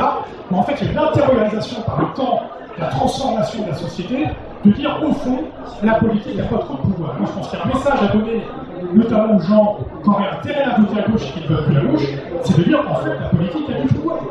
Moi, j'en ai marre qu'on dise l'État n'a pas de pouvoir, j'en ai marre qu'on dise l'Union Européenne n'a pas de pouvoir. Si l'Union Européenne n'avait pas de pouvoir, il y aurait moins que de 10 000 lobbyistes à Bruxelles. C'est clair, les mecs qui savent qu'il y a du pouvoir à ce moment-là. Donc en fait, il faut nous-mêmes qu'on arrête d'être les agents d'une forme de désespérance et d'incapacité à la politique et à la démocratie de changer. On doit être les principaux vecteurs qui disent vous avez intérêt à voter parce que la politique a du pouvoir.